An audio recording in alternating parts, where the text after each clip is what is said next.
Perdebatan hari ini mutlak dimenangkan oleh kami 12-0.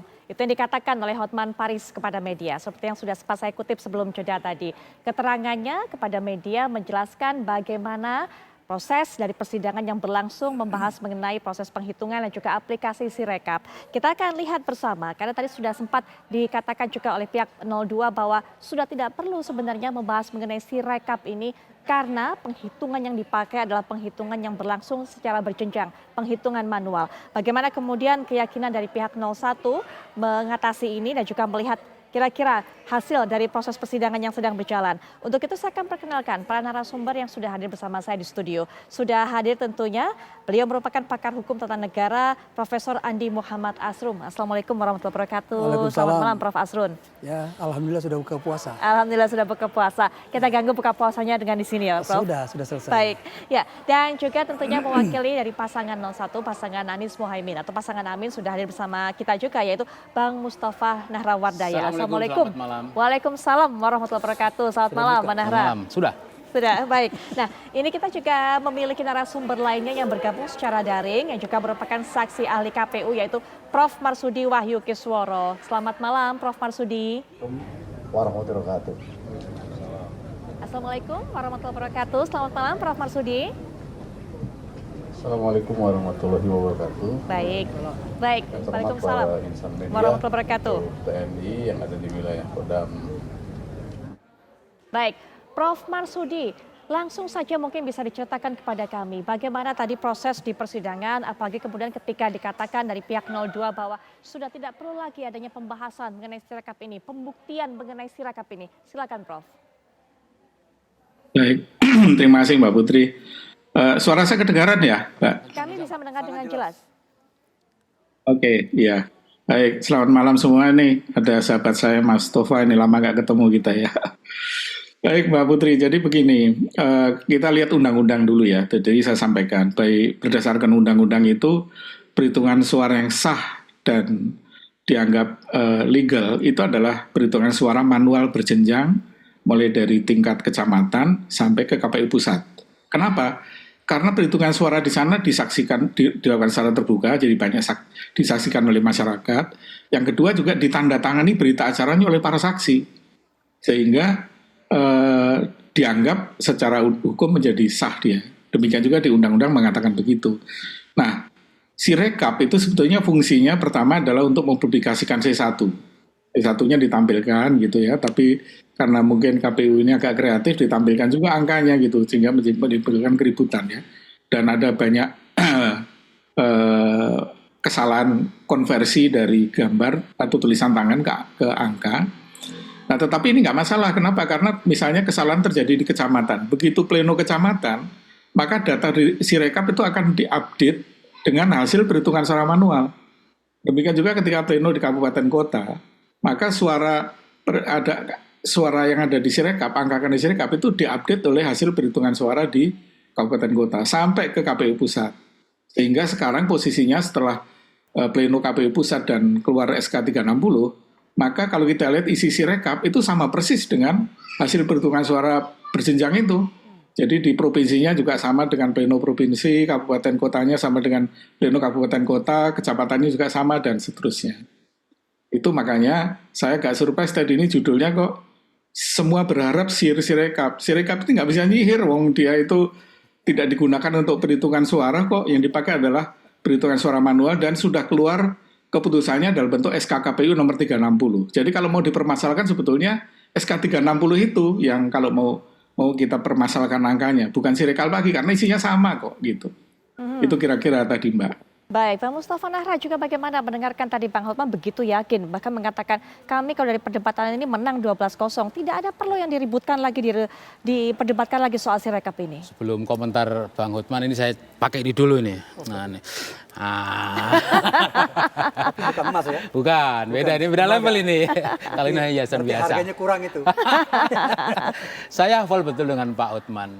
Beliau jarang sekali kelihatan sidang di MK. Berbeda dengan misalkan Mas Refli Harun. Yang memang beliau areanya di MK, tata negara, tentu berbeda pendapatnya. Maka kemarin Mas Hotman itu kejebak itu. Dia ngomong, untuk menjawab bansos cukup satu paragraf. paragraf apanya di MK itu ramai sampai hakim konstitusi itu manggil Bawaslu sama KPU dipertemukan mana karena ada ribuan masalah. Ayo, bansos gimana? Nanti pertemukan menteri yang ngurusin bansos, menteri yang mengatakan bansos nggak ada masalah, anggaran yang tahu Sri Mulyani panggil semuanya. Jadi tidak cukup dengan satu paragraf karena itu yang bilang adalah Hotman. Beda dengan yang menguasai tata negara, panjang urusannya. Tidak seperti itu. Ini soal Hotman. Biasalah. Bikin kontroversi. Di antaranya dia kan sangat risih dengan Gibran di acara Hotroom, sebuah televisi swasta. Tapi sekarang dia membela Hotman, membela Gibran. Jadi memang di sini terjadi pergulatan sebenarnya. Betul, termasuk pernyataannya juga bahwa sudah tidak perlu dibahas mengenai hal ini. Gimana nggak dibahas? Wong itu yang butuh kan majelis hakim, Mahkamah Konstitusi. Sebenarnya kan mengaku begitu kan Pak Saldi Isra. Jangan begitu, yang butuh kami kok nggak dibahas bagaimana. Saldi Isra. Jadi ahli-ahli ini dipanggil bukan nggak berguna, bermanfaat menjelaskan terangnya bagaimana. Panggil ahli, saksi panggil, bukan nggak perlu lagi lah itu. Kacamata orang yang jarang bekerja di MK. Kalau lawyer yang biasa di MK nggak begitu, nggak perlu begitu. Pertama soal Mas Hotman. Sekarang soal materi hari ini, soal Sirekap ini. Sirekap ini bermasalah dari awal coblosan tanggal 15, tanggal 14 sore, 15 pagi, Bawaslu langsung press conference karena bermasalah di hari pertama. Habis coblosan selesai, langsung bermasalah konferensi pers. Ada 11.000 sekian, tidak bisa dibuka Sirekap itu. Ada sekian ratus ribu yang TPS nggak bisa buka, KPPS nggak bisa buka, petugas pengawas nggak bisa buka. Baru hari pertama, sehari setelah pencoblosan.